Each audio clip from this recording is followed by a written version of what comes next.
Welcome back to GBGuns, another tabletop review. Today we've got the newer Mossberg, the MC2C. We're taking a look coming up next on GBGuns. Inside the box you get your obligatory trigger lock, of course, or pistol lock, cable lock deal. Chamber flag, very cool for ranges that require them. Seems to be a nice quality one, good to have that on hand. Mossberg branded rubber band thing that's wrapped around the gun. Some people keep those on, believe it or not, for a little extra grip.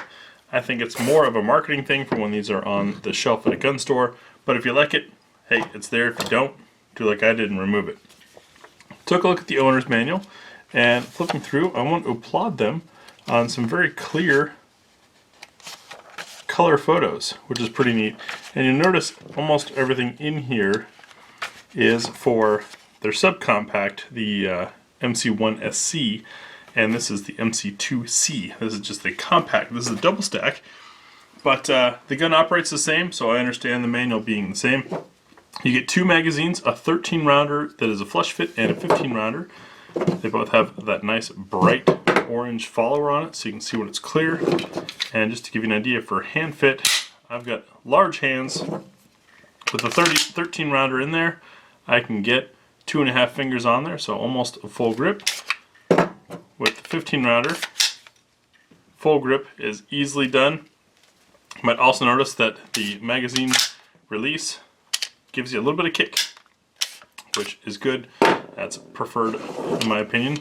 The magazines themselves are indeed stamped with MC2 on the side of them, which is great. That I really appreciate as a guy that's got a lot of guns and a lot of mags. I've taken to paint markering magazines to keep it easy. From the front of the mag you can see full or empty. Unfortunately, left side you can't tell what's in. Back side you can't tell what's in. Witness windows are on the right side of the magazine. This means that you can't do a check while you're shooting of just popping out, because obviously if you're a right-handed shooter and it pops out, all you're going to see is left side and back.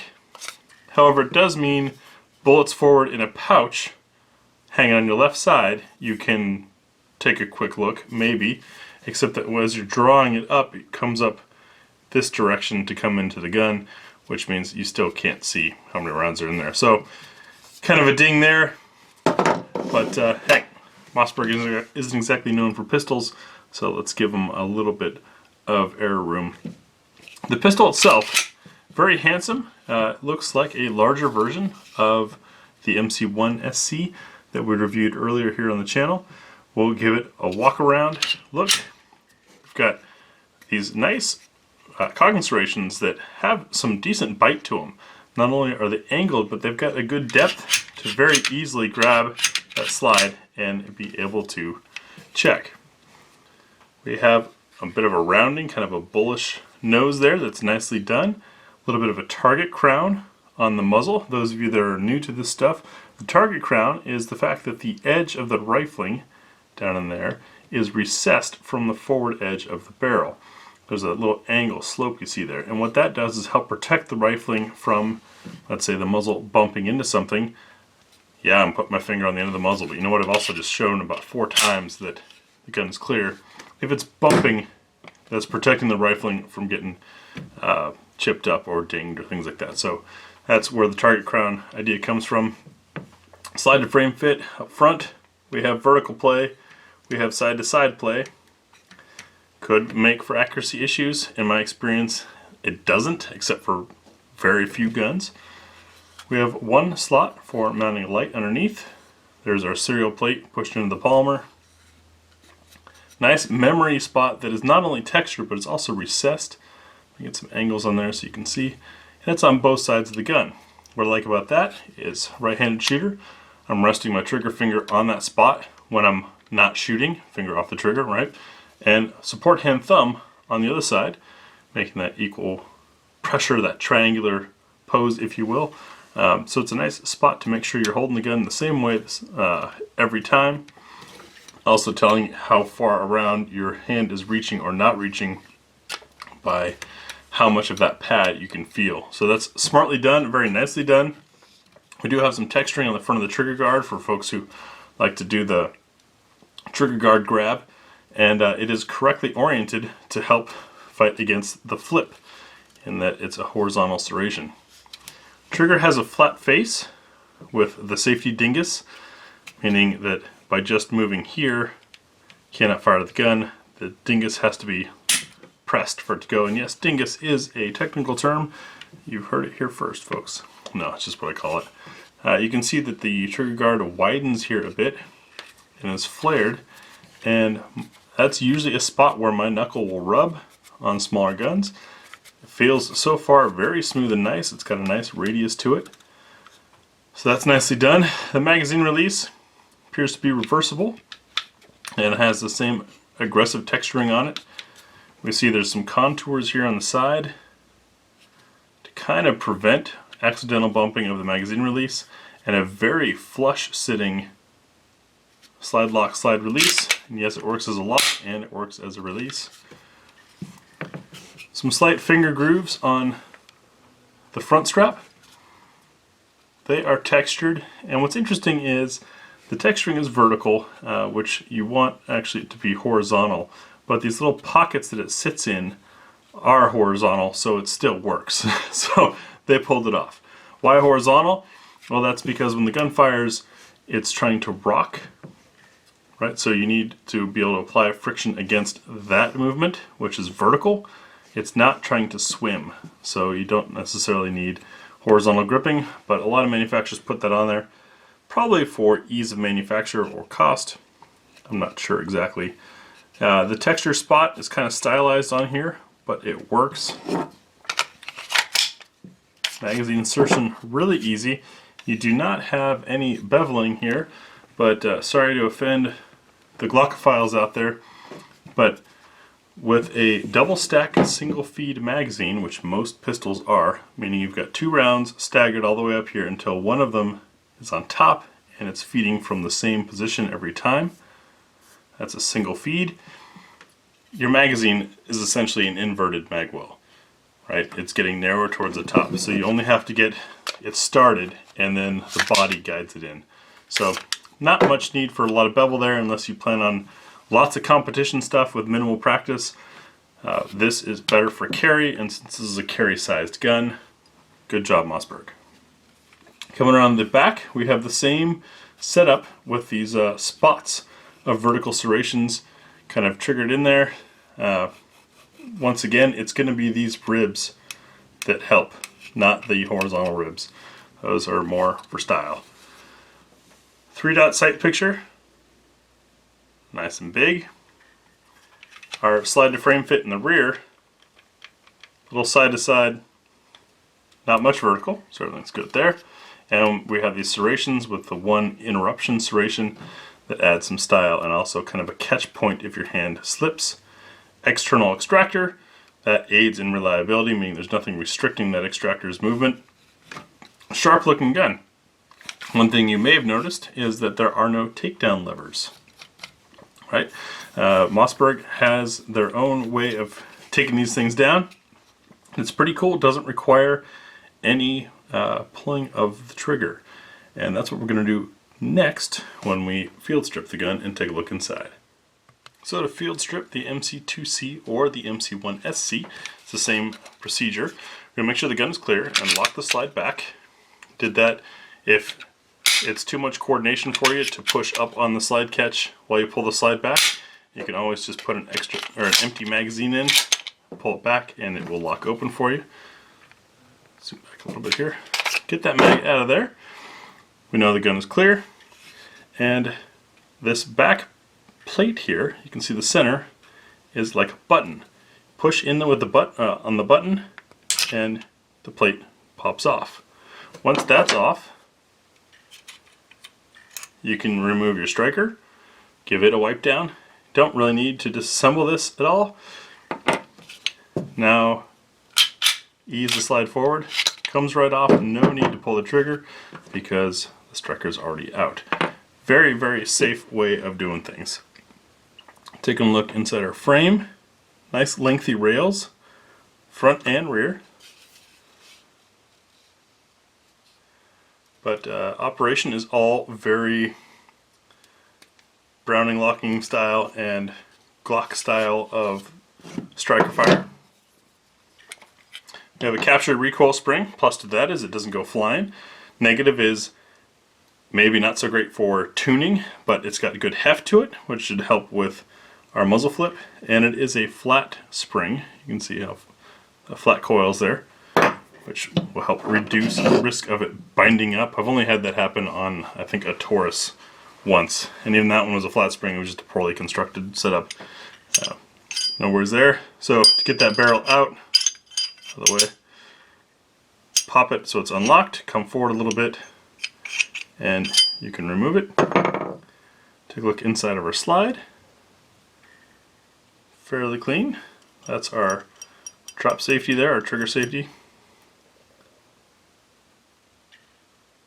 Nice stainless inside that striker channel. And then our barrel. See if we can get a closer look at that crowning. If I can get some light on it to hit right. There you go. You can see the reflection. A kind of recessment of the end of the barrel to the actual end of the rifling. We'll check our chamber for chamber support, using as always our nozzler match. Now, chamber support is important if well, if you're going to have anything go wrong, because we all plan for that, right? If the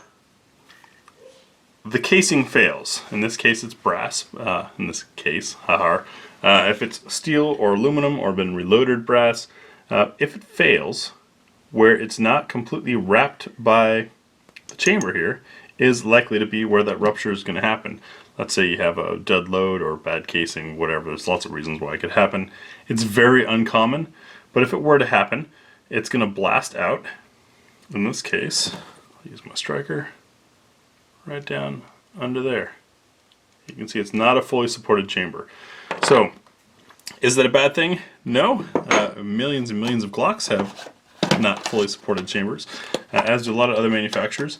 It just means that my suggestion would be to stay away from reloads, which I do anyways, and only use reputably manufactured ammunition. Now, that's not to say that there aren't reputable reloaders out there, and guys reloading at home can do a great job. But if you're buying a reload, you never really know if how many times that brass has been shot. If the pressure is done right, you just stick to factory new, and you'll be a lot safer. So in a gun like this, if that were to happen, most of the force likely blows out through here, pops your magazine out of the magazine well, and gives you a good startle. Might damage the frame. Nothing too bad to worry about. So we've got the slide back in and locked back. We're going to put our striker back in, and you notice the sleeve sticks up a little bit. So to put our plate back on, we'll do this at an angle where you can see. I'm going to use the edge of that plate, the leading tip, to push down on the yellow part and slide this back in, make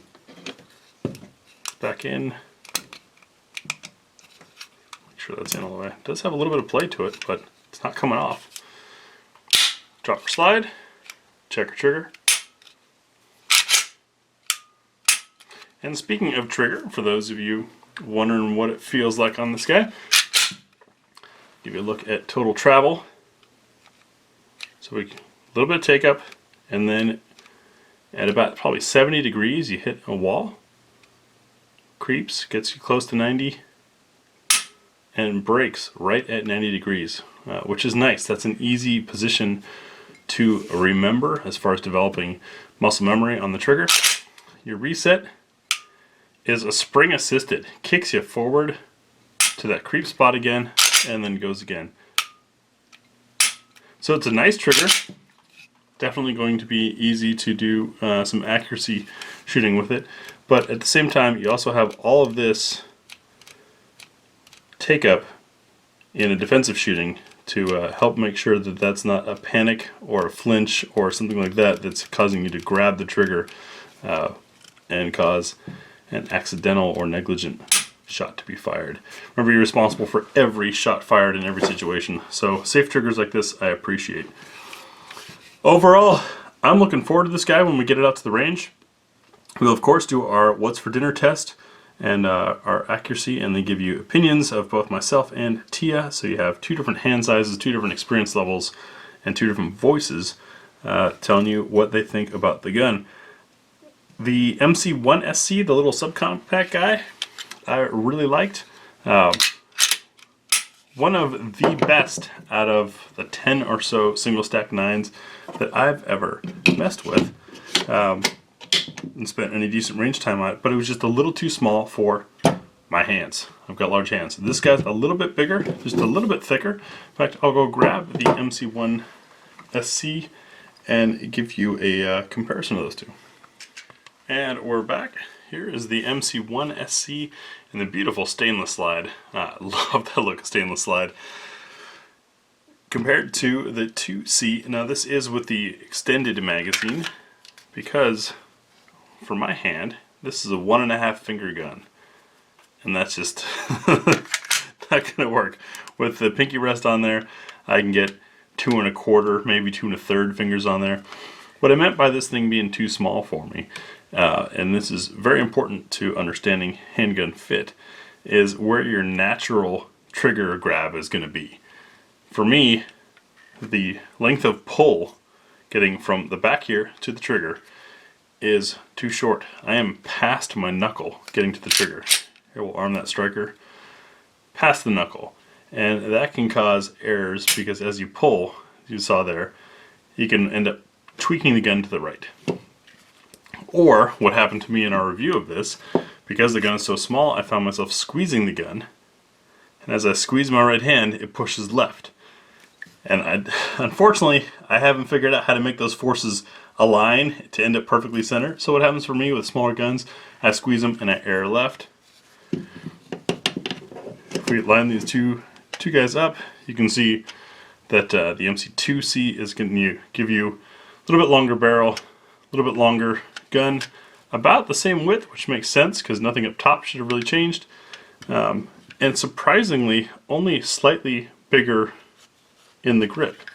I think this is that new kind of 1.5 stack, if you will, that makes the magazine a little bit thinner. Let's see if I have here's an arbitrary double stack 9mm magazine, and if I line these up, we can see that the Mossberg, it's hard to tell with the lighting there, Mossberg magazine is slightly thinner, just so slightly. But I think it also has to do with overall design of the gun. But with this guy, if I grab, undisciplined, crazy quick grab for the trigger, I'm at my joint. Now, of course, ideal trigger finger placement is to have the trigger be pressing on the center of your pad, right there, if you can find a gun to make that fit, or a position to put your hand in. But my lazy grab on here is the knuckle, not quite past, and it just feels more substantial in the hand, which for me hopefully means less squeezing. Also, I found the larger and heavier gun is, of course, the less perceived recoil there is, because you've got more gun soaking up that energy. The MC1SC is a very smooth shooter for its size and weight. Definitely beats out a lot of the more famous names out there. So I'm expecting the MC2C to do well. We'll see in our What's for Dinner how it does. Just notice also looking at these that, of course, you're getting a longer sight radius. And if I put the rear sights lined up, front sight post is well ahead of where it is on the MC1SC. That longer radius is going to make aiming seem simpler because there's going to be a lot less change in sights there. But what I wanted to look at was the tail of these guns. You can see we have a very flush kind of round off here, and this has an actual little tail there, and that's good for meaty-handed people so you don't end up with meat getting nailed by the slide. That was one of the first things that I noticed when I picked this thing up. I was wrapped around it, fat-handed it, and just kind of shoved extra hand up there. And I'm good and clear. Whereas on small ones like this, now obviously I'm still clear, but some guns can hit me on the knuckle there. Mossberg's done a nice job of rounding those corners. So it's not quite there, but it could be. In a sloppy grab in poor form, I like shooting under duress or with wet hands or anything other than an ideal range setup. This one might cut my knuckle. This one probably not. Anyways, that's enough rambling. We'll get to the range with this soon and run it through our standard battery of tests, and then show you our shooting impressions of the MC2C. We'll bring along the MC1SC as well and do a little side by side there. Maybe we should do some slow-mo comparison of the muzzle flip. What do you guys think? Let me know what you want to see in addition to our regular testing. And if I can read those comments before we head to the range for this, we'll wrap it into the video. Thanks for watching.